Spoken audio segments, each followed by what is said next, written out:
أقم الصلاة لوقتها وأجب نداءات السماء أوقف فؤادك هاهنا وامسح عن الروح العنا هي قرة العين التي شرفت بأسرار الضياء احرص على ألا تفوتك فهي كنز الأتقياء ومن سيئات أعمالنا من يهده الله فلا مضل له ومن يضلل فلا هادي له أشهد أن لا إله إلا الله وحده لا شريك له وأشهد أن محمدا عبده ورسوله لا نبي ولا رسول بعده.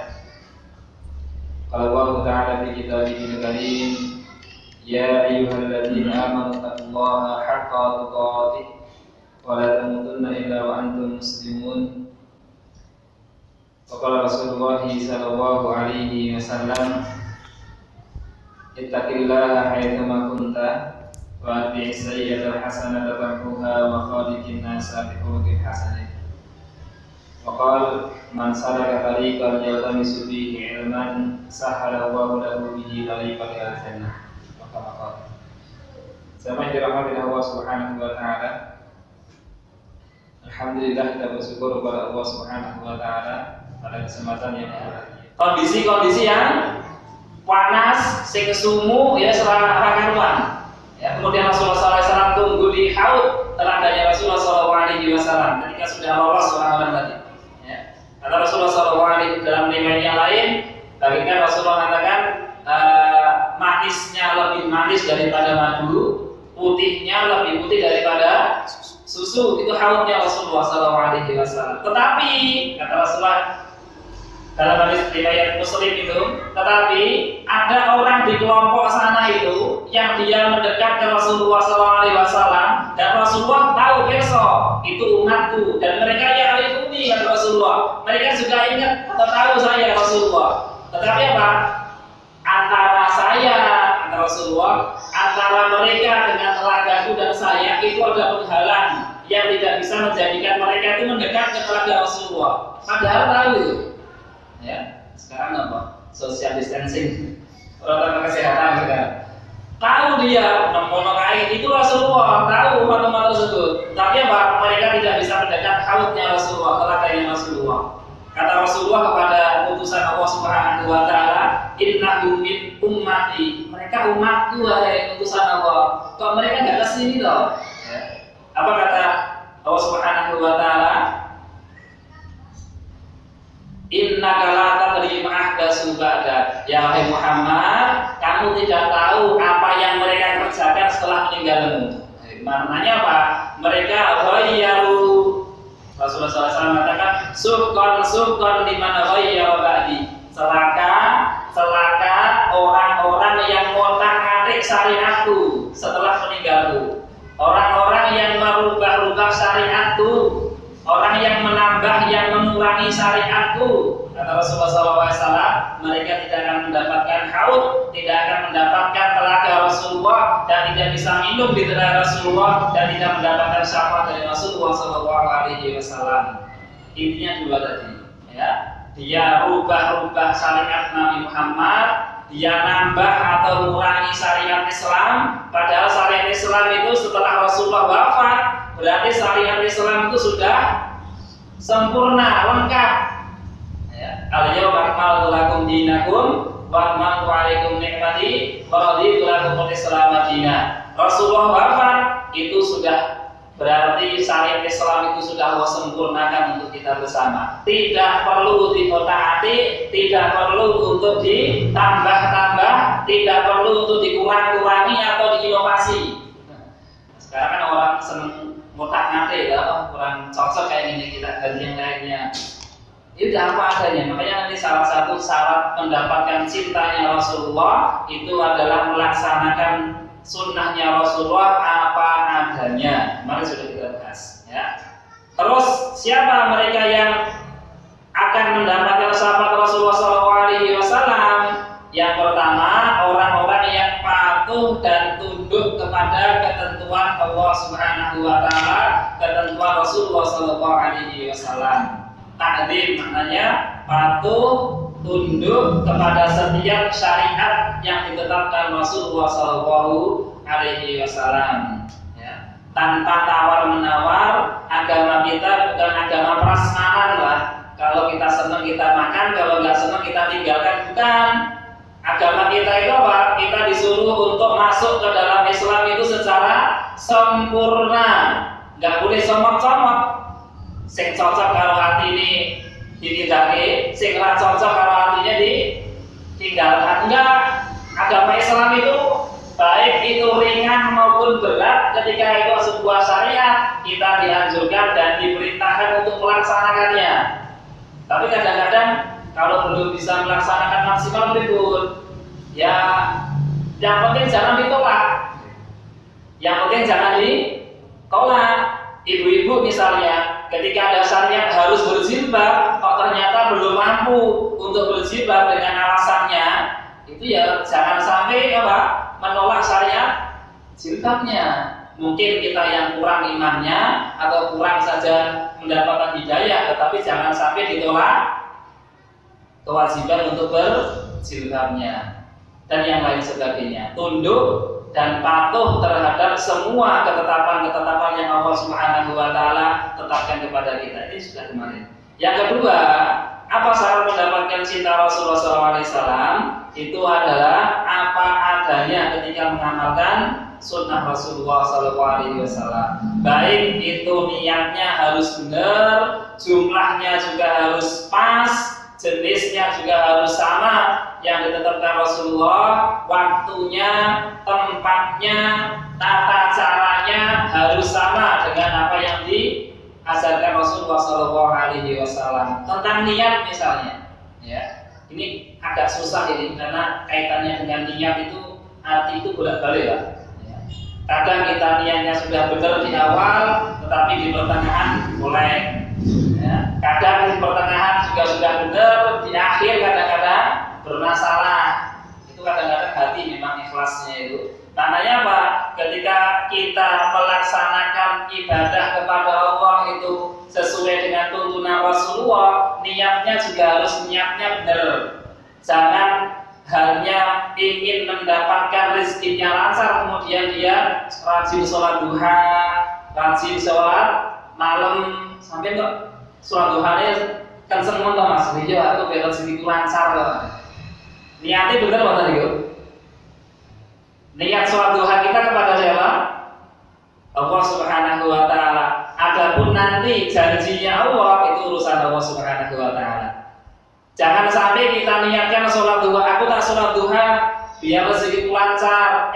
Qadarullah setahun sholat duha rutin, akhir tahun ya, oh ternyata ya sholat duha ya orang mandi ya, ternyata rezeki ya semene-semene bae. Sing disalahin apa nek? Sholat duha nek karena apa? Niate sing Allah. Bukan karena sholat duhanya yang sulit, tapi niate. Ya, seperti itu. Sama dengan ibu-ibu ketika dia berbakti kepada suami kok niate pengen imbalannya suami, ya siap-siap aja saya wae. Kadang-kadang apa? Kita menginginkan sesuatu kepada suami, tapi kadang-kadang suami nggak memberikan. Bukan berarti apa? Tapi maka niatnya itu ikhtisar mengharap ridha Allah dengan taat kepada suami, bukan hanya ingin mendapatkan imbalan dari suami. Begitu juga bapak-bapak yang lain. Niatnya harus benar. Ibadah kita jangan sampai kok ibadah kita itu hanya ingin mendapatkan dunia saja.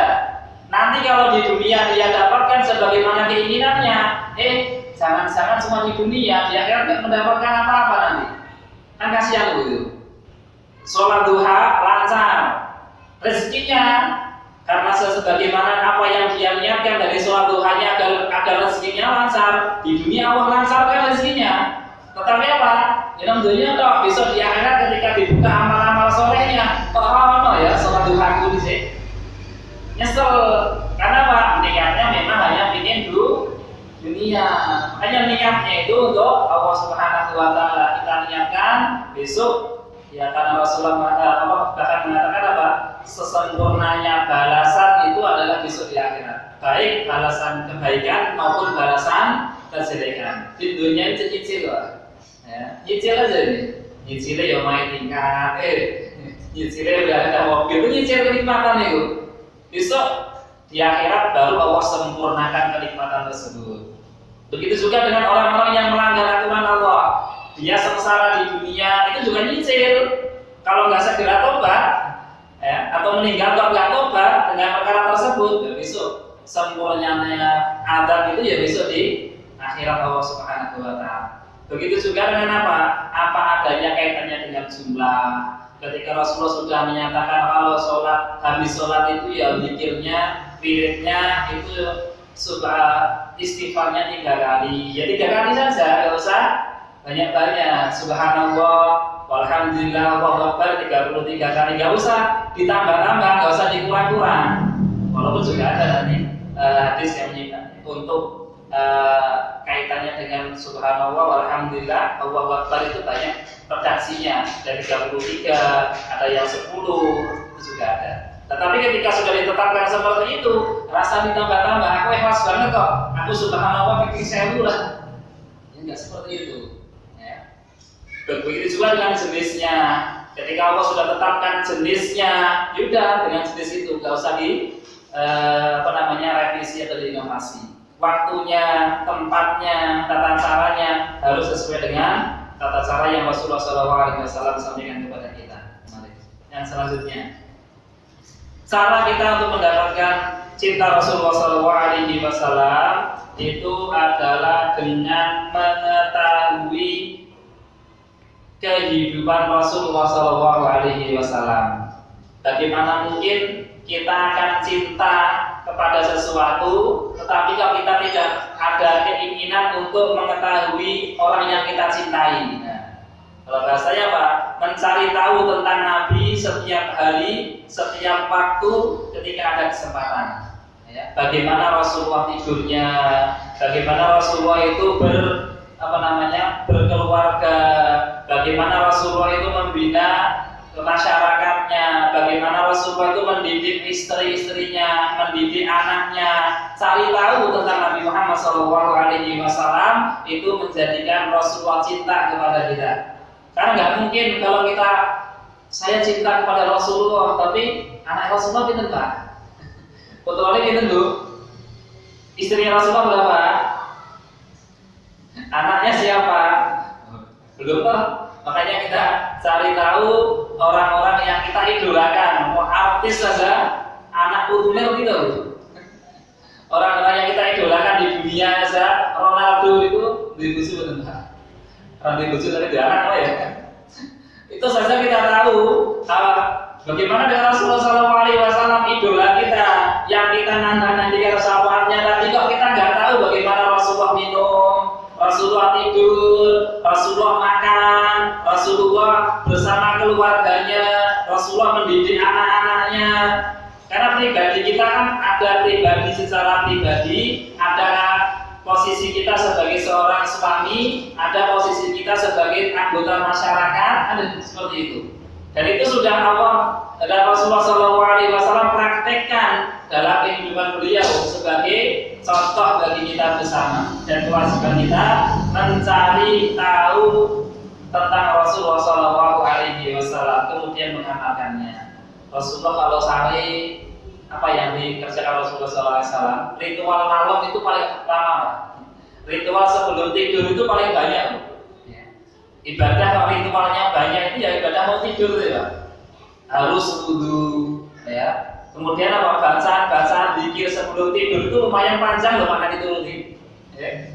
Harus apa? Ayat kursi 3 kul, surat Al-Mulk, ayo 12 gitu ya. Surat Al-Mulk 30 ayat itu jenengan keluarga itu mungkin dereng belum selesai ayatnya sudah tidur duluan itu. Belum lagi nanti miring ke kanan dan yang lain. Karena apa? Rasulullah SAW sampaikan bahwasanya tidur itu adalah posisinya seseorang itu meninggal atau kematian yang kecil. Salah satu hikmahnya apa? Doa sebelum tidur itu pun bismika Allahumma amutu wa ahya. Ya Allah, dengan menyebut namamu ya Allah, saya mati dan saya akan hidup kembali. Maknanya persiapan kita mau tidur itu adalah persiapan kita menuju kematian. Kata Rasulullah, kata Allah Subhanahu wa Ta'ala dalam sebuah ayat disebutkan ada orang ketika seorang itu tidur, ruhnya menghadap Allah Subhanahu wa Ta'ala, ada yang Allah kembalikan di pagi harinya, maknanya dia bangun dari tidurnya, ada yang Allah tahan selama-lamanya, mati tenang. Nah, psikologi kan tenang yang balik zikir kita. Kalau selain tidur, kadang-kadang kita tidak bisa mengusahakan nek mati aku iso zikir ora ya. Kadang-kadang enggak kecelakaan lah misalnya. Itu kan juga tidak bisa memprediksi kecelakaan kemudian nanti aku sebelum mati mau ucapkan la ilaha illallah kan enggak bisa. Justru dengan adanya tidur itu, kalau nanti ternyata kok bablas, setidaknya kita sudah punya kesempatan mengakhiri hidup kita dengan perkara-perkara yang baik. Kita sudah tahlil la ilaha illallah, sebelumnya kita sudah baca al-mulk, sebelumnya kita sudah membaca ayat kursi, 30 dan yang lain sebagainya, zikir-zikir yang lain. Kata Rasulullah SAW, maka ritualnya Rasulullah, saya katakan ritualnya Rasulullah itu sebelum tidur apa? Rasulullah mengumpulkan kedua tangan beliau, kemudian meniupnya dengan membacakan apa? Ayat kursi, kemudian 3 kali, kemudian Rasulullah mengusapkan ke seluruh badan Rasulullah yang terjangkau. Itu ritual tanda kutip ya, maksudnya saya pakai bahasa ritual itu biar kita melaksanakan dan itu tidak menyalahi aturan Rasulullah. Benar, hadisnya benar. Maknanya kita mengikuti Rasulullah atau mendapatkan cintanya Rasulullah, ya kita harus tahu tadi yang Rasulullah kerjakan itu apa setiap harinya dan sebagainya. Itu cara kita, yaitu mengilmui, mencari tahu tentang Rasulullah SAW kemudian melaksanakannya. Yang keempat itu apa? Mempergunakan hadis dan dalil yang sahih. Tidak seluruhnya yang kita terima dari hadis-hadis yang kita dengar itu ternyata benar. Ya, kadang juga ada yang dhaif. Di tengah masyarakat kita banyak sekali hadis-hadis tentang yang derajatnya itu jelek, derajatnya itu tidak benar. Kalau bahasa ilmu hadis itu bahkan sampai maudhu, mungkar, dhaif dan yang lain sebagainya. Maknanya apa? Tidak bisa digunakan sandaran untuk melaksanakan satu ibadah. Karena yang namanya ibadah itu awalnya adalah haram. Sampai ada dalil yang menyuruhnya atau melaksanakannya. Sholat, kalau nggak ada perintah sholat sebelumnya nggak ada sholat tuh. Puasa, sebelum tahun kedua nggak ada perintah untuk puasa, karena itu kaitannya dengan ibadah. Ya. Ibadah kalau bahasa kaidahnya dalam ushul fiqh itu apa? Al aslu fil ibadah haramun. Asal hukum dari ibadah itu haram dikerjakan sampai ada dalil yang mengharuskan dia kerjakan. Itu kaitannya dengan ibadah. Mempergunakan hadis dan dalil yang sahih dalam menentukan ibadah itu harus kita kerjakan dan harus kita tanyakan kalau ternyata kita tidak bisa belajar sendiri. Tapi ini kalau ada amalan seperti ini benar atau tidak toh dalilnya. Tapi ini kok ada wiridan harus 1000 kali ini ada hadisnya yang benar nggak toh yang nyuruh ini? Itu cari tahu apa? Itu hadis yang benar atau salah sebelum kita itu memutuskan untuk melaksanakan amal tersebut. Karena apa? Kalau nggak ada terdapat dalam hadis atau dalil yang sahih, kita sudah sampai melaksanakannya, tidak mendapatkan pahala dari kesampaian kita. Kan iman-iman tuh, iman-iman banget itu. Ya, dikiris kusu banget. Artinya nek wis ping 1990 itu anaknya nanti soleh kabeh, rezekinya lancar, ternyata apa?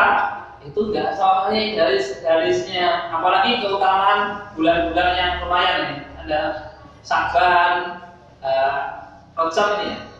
Awal-awal kemarin keutamaan bulan-bulan Allah Subhanahu wa taala itu ada hadis-hadis yang sahih, ada juga hadis-hadis yang nyebar di tengah-tengah kita itu kadang-kadang kalau nggak pinter-pinter untuk nyari kebenaran hadisnya, kita sudah sudah melaksanakannya, tapi tidak mendapatkan derajat atau pahala dari Allah Subhanahu wa taala. Bukan karena sholatnya, bukan karena puasanya kita diadab, tetapi karena apa? Menyelisih sunnah. Itu loh. Bahkan seorang ulama itu komentari, ada seorang sahabatnya itu sholat fajar itu 8 rakaat. Sholat fajar 8 rakaat, 2 salam, 2 lagi salam, 2 lagi salam. Ditegur oleh Sayyid bin Musayyib. Beliau mengatakan, "Sampeyan kok sholatnya akeh penuh, sholat fajar Mas?" "Oh iya, saya khusyuk, saya ikhlas." Gitu. Ya. Kata Sayyid bin Musayyib mengatakan, Allah akan menghukummu Mas dengan sholatmu itu. Ya ada keheranan, masa orang sholat kok dihukum, masa orang sholat kok diadab oleh Allah. Ya kayak seperti itu. Dikatakan oleh Sayyid bin Musayyib, bukan karena sholatmu kamu akan diadab, tetapi karena kamu menyelisih sunnah Rasulullah SAW yang seharusnya sholat fajar itu cukup 2 rakaat, kok dikerjakan 8 rakaat, walaupun ikhlas oleh ganjaran ya. Itu makanya kita kaitannya dengan hadis-hadis itu harus seleksi betul sebelum kita melaksanakan amalan dari hadis tersebut. Jika kita ngaku mencintai, pasti akan selalu mengkonfirmasi setiap berita yang datang dari orang-orang yang kita cintai. Ya. Kalau kita ngaku cinta kepada Nabi Muhammad, kita harus cari tahu dia itu benar-benar dari Nabi Muhammad atau bukan toh. Cecek kok tonggoni. Ya.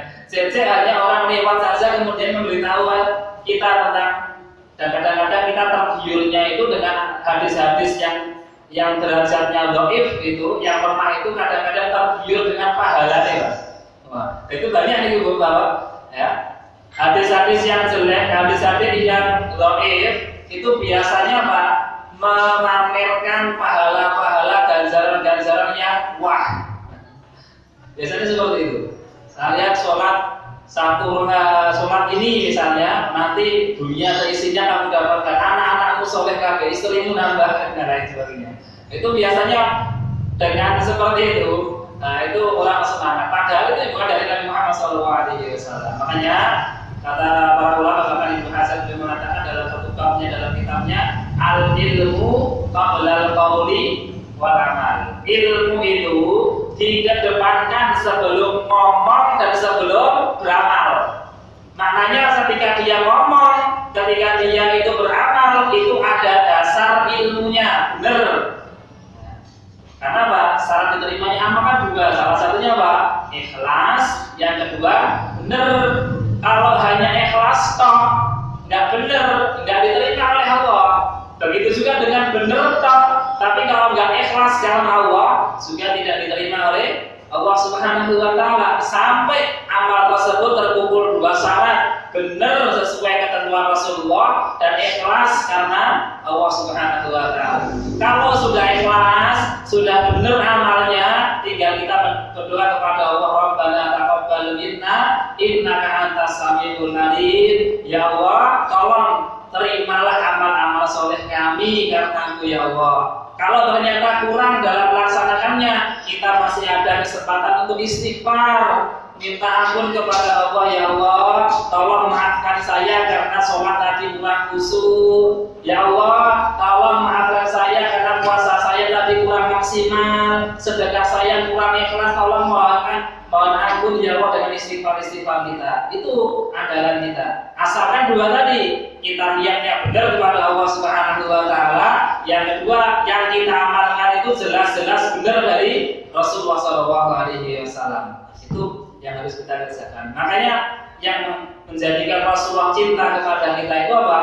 Ketika kita mempergunakan dalil-dalil atau landasan-landasan yang benar dalam mengikuti ketentuan Allah dan Rasulullah SAW. Mari bisa Mas.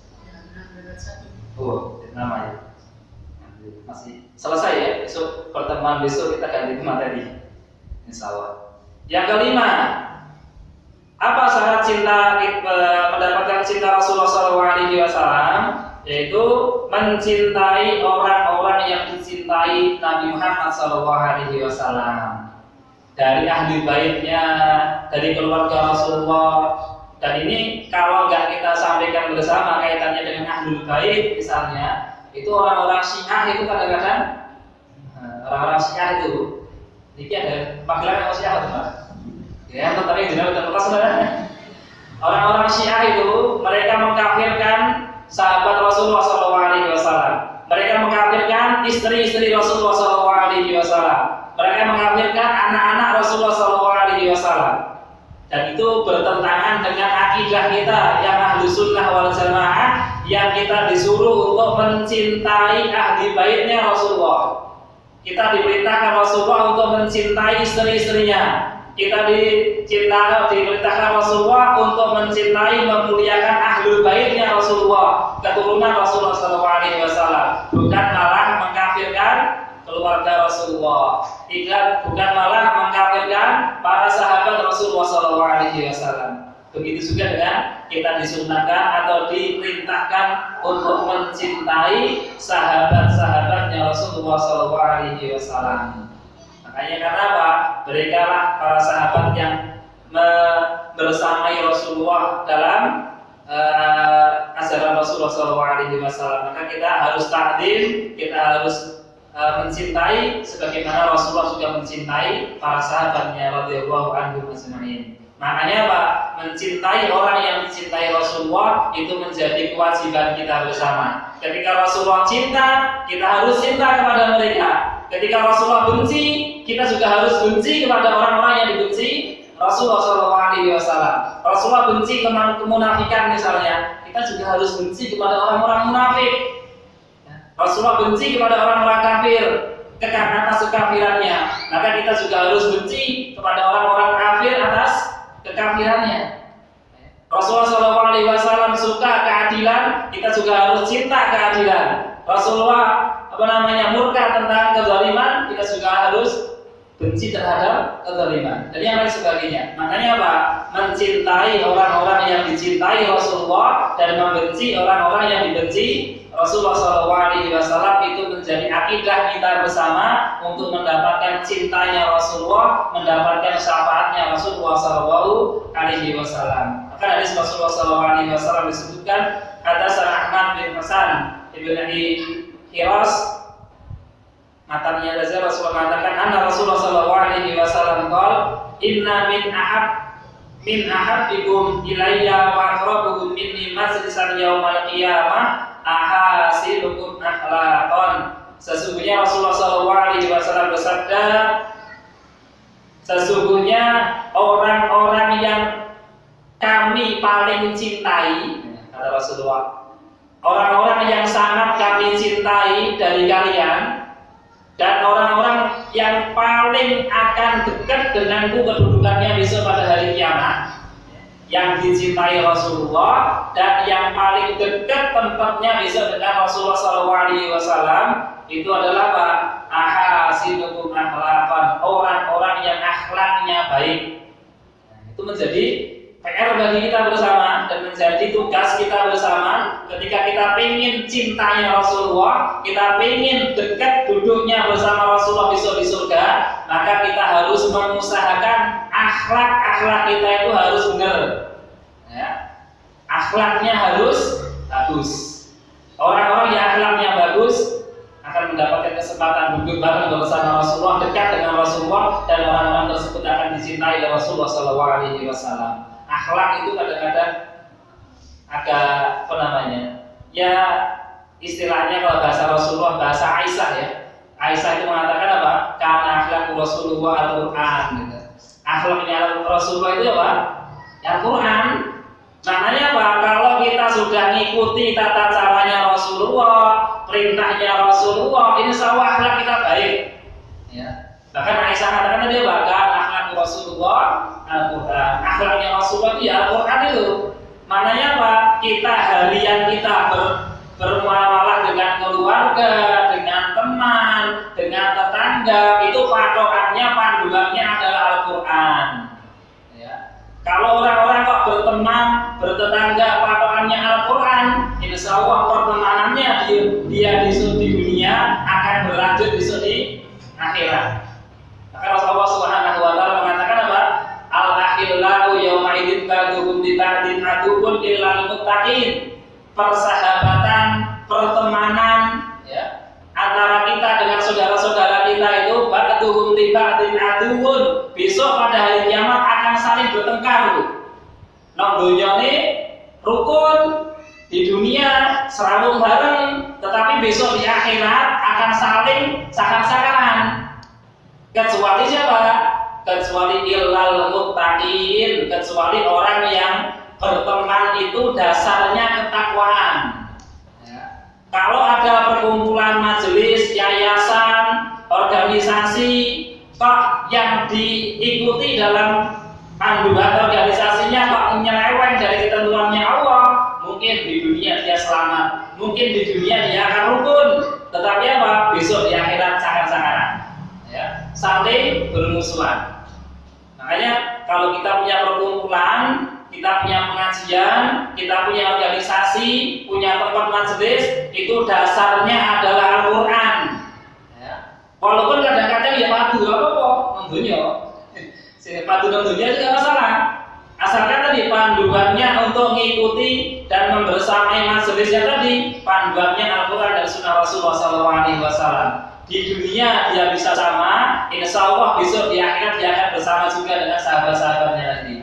Makanya di akhirat itu orang-orang yang berteman, orang-orang yang berkawan di dunia itu kalau benar perkawanannya, benar pertemanannya dengan saudaranya, itu akan saling memberikan manfaat dan syafaat besok pada hari kiamat. Satu orang yang sudah masuk surga, ketika dia dapatkan di surga, oh ternyata teman-temannya di dunia belum juga masuk surga bersama mereka, maka dia akan tanyakan kepada Allah, ya Allah, mana Mas Yusuf kok belum sampai ke surga, padahal saya sudah lama di surga.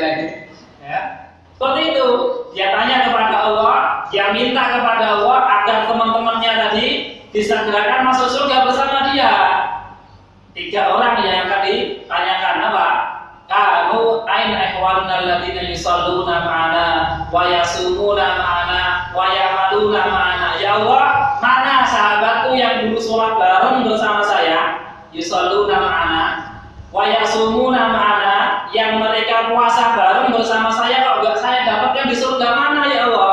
Wa ya'maluna ma'ana, mana orang-orang yang dulu beramal soleh bareng di dunia masih belum saya dapatkan. Maknanya apa? Kesempatan kita. Maka kalau prioritas kita berteman itu apa? Ya perkumpulan sholat, perkumpulan puasa, perkumpulan amal sholih. Iya, 3 itu. Salah satu hadisnya mengatakan seperti itu. Karena apa? Salah satu dari teman kita ternyata sudah menikmati surga, dia tidak akan lupa dengan kita bersama untuk segera minta kepada Allah, ya Allah, segerakan hisab saudaraku ya Allah, karena dia dulu pernah sholat bareng bersama saya di masjid. Ya Allah, tolong segerakan untuk hisabnya saudaraku, dulu pernah buka bareng saya di masjid ya Allah, dulu pernah kajian bareng ya Allah, dulu pernah amal sosial bareng ya Allah, dulu pernah kerja bakti bareng ya Allah. Itu permohonan saudara-saudara kita. Kalau apa? Pertemanannya itu betul dasarnya. Ya. Tapi kalau grup mancing, grup goes gitu, grup ibu-ibu masak gitu, saya nggak tahu hadisnya gitu. Tapi masaknya untuk kebaikan insya Allah tetap mendapatkan syafaat bersama-sama. Maknanya tadi ya, orang-orang yang kita cintai dari secara umum itu adalah orang-orang yang beriman. Ya. Orang-orang yang beriman, kata Rasulullah SAW, itu walak kita harus jelas pada mereka.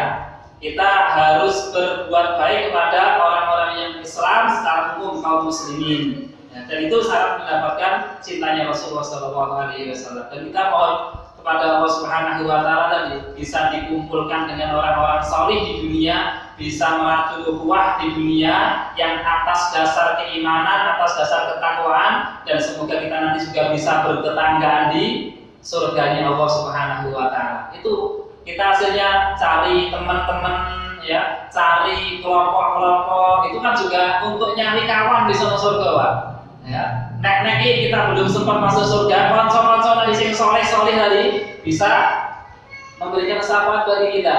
Kalau kita nggak kumpul bareng dengan orang-orang solih, kita jarang menghadiri majelis ilmu, majelis dunia saja yang kita cari misalnya, itu ya agak-agak kesusahan nanti ketika kita nggak ada penolong-penolong. Ya. Toh juga apa? Kata Rasulullah SAW, bahkan ini sampai meninggal pun Rasulullah memberikan keistimewaan bagi saudara-saudaranya, kaum muslimin yang bersaudara itu, min muslimin yamutu fayaqumu ala janazatihi arba'una rasulan la yusyrikuna billahi syai'a illa syafa'ahum wa fihi. Kalau ada orang muslim yang meninggal dunia kemudian disolatkan jenazah oleh apa? Arba'una rasulan, minimal 40 orang, la yusyrikuna billahi syai'a, yang mana 40 orang tersebut tidak berbuat syirik sama sekali, illa syafa'ahum wa fi, kecuali apa? Doanya dia kepada Allah, sholatnya dia itu memberikan syafaat kepada si mayit tersebut. Enak tak Pak? Ini mau patang buah kita begini. Cari minimal 40 saudara kita. Ya. Setidaknya apa? Ketika kita besok meninggal dunia, kita punya 40 orang yang akan menyolatkan di belakang kita, yang minta kepada Allah Subhanahu wa taala dengan permohonan tersebut, Allah memberikan pertolongan kepada orang yang meninggal dunia tersebut. Kan enak. Hanya kalau punya teman yang soleh itu jangan dipedot. Ya. Karena mereka lah yang akan menyolatkan kita. Ya. Mereka lah yang nanti kita siapkan, jejer-jejerkan di belakang kita ketika kita meninggal dunia. Dia akan mendoakan Allahumma ighfir lahu warhamhu wa'afihi wa'fu anhu wa akrim nuzulah dan seterusnya itu. Mereka itu sahabat-sahabat ini insyaallah. Ya. Makanya apa? Kalau kita sudah punya perkumpulan yang intens seperti ini, ya pastikan kalau nanti sebagian kita meninggal dunia, yang lain harus datang semuanya. Seperti itu. Enak atau seperti itu, Pak? Enak banget itu. Ya, kita sudah siapkan saudara-saudara kita yang nggak berbuat syirik, kita sudah siapkan saudara-saudara kita yang dia rajin ibadah, kita sudah siapkan saudara-saudara kita yang dia ahli ilmu. Nanti kalau kita meninggal, dari antara kita meninggal dunia, insya Allah kita ada, insya Allah. Ya, kita sudah punya pasukan, sudah punya sahabat-sahabat yang ikhlas mendoakan kita kepada Allah, dan doanya mereka, sholatnya mereka itu menjadikan syafaat pertolongan Allah Subhanahu wa taala kepada yang meninggal dunia. Dan itu gantian, Pak. Ya, gantian loh. Memang ini baru ya sini lagi.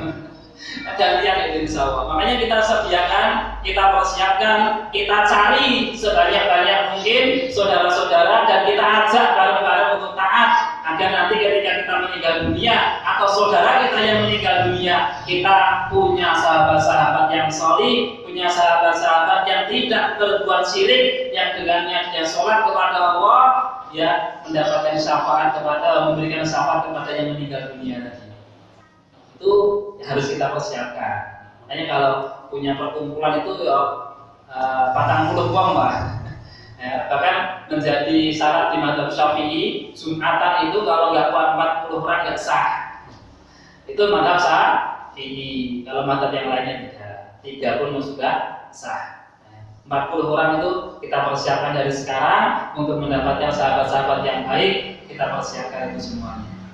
Yang ke-6, bentar lagi ya.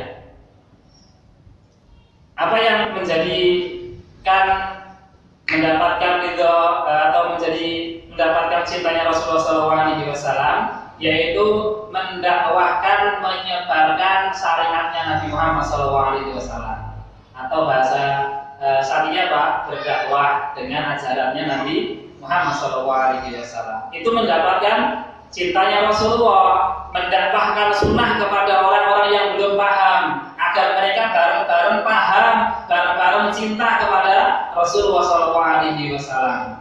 Ya, watawasaw bil haqqi, watawasaw bis sabr, saling menasihati, saling berbuat baik, ya, menasihati dalam ketakwaan, menasihati dalam kesabaran, ya, dan mendakwahkan syariat Rasulullah SAW itu juga keutamaannya sangat besar sekali. Ya. Bahkan Rasulullah SAW bersabda kaitannya dengan para pelopor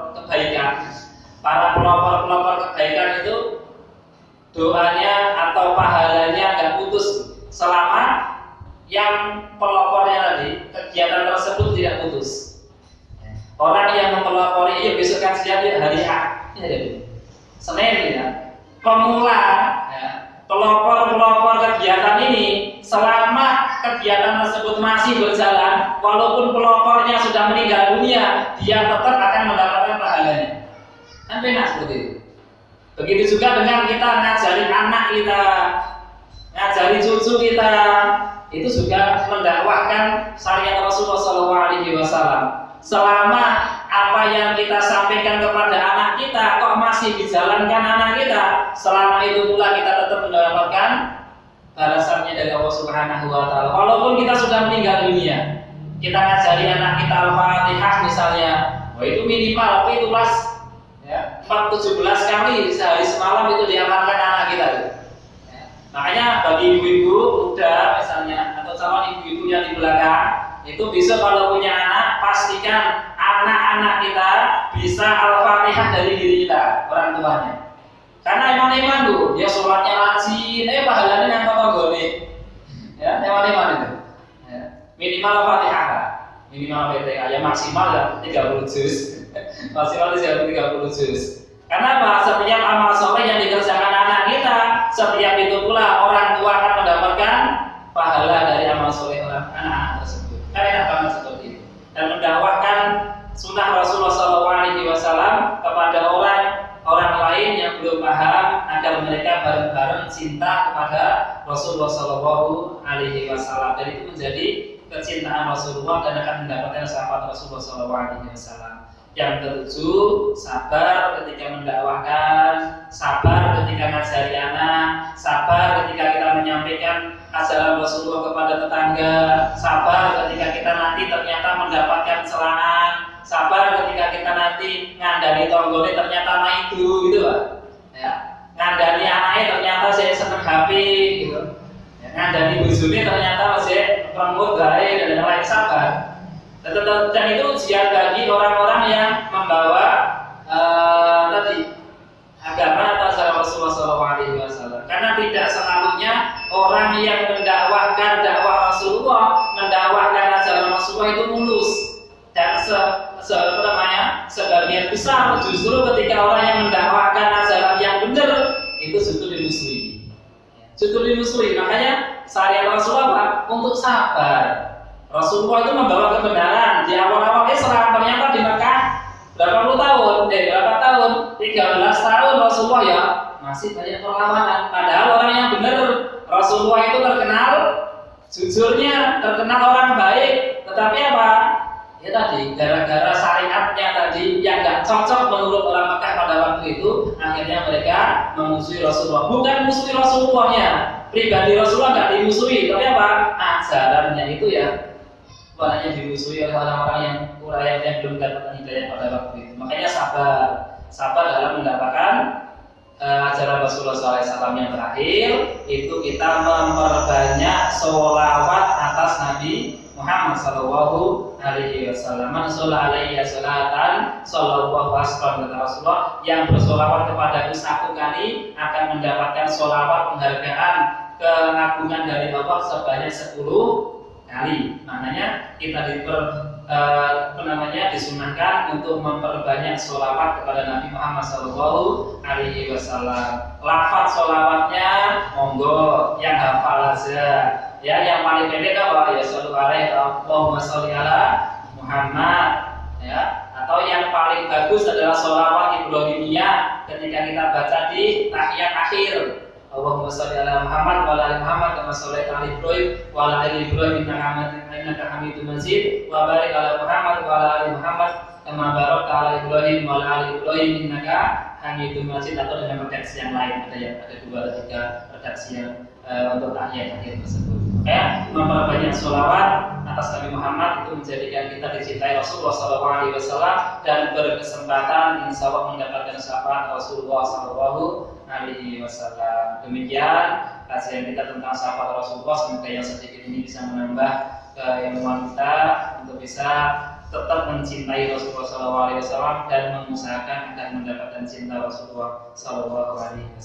Dari kami cukup sekian, mohon maaf atas kesalahan. Assalamualaikum warahmatullahi wabarakatuh. يا قرة العين التي شرفت بأسرار الضياء احرص على ألا تفوتك فهي كنز الأتقياء.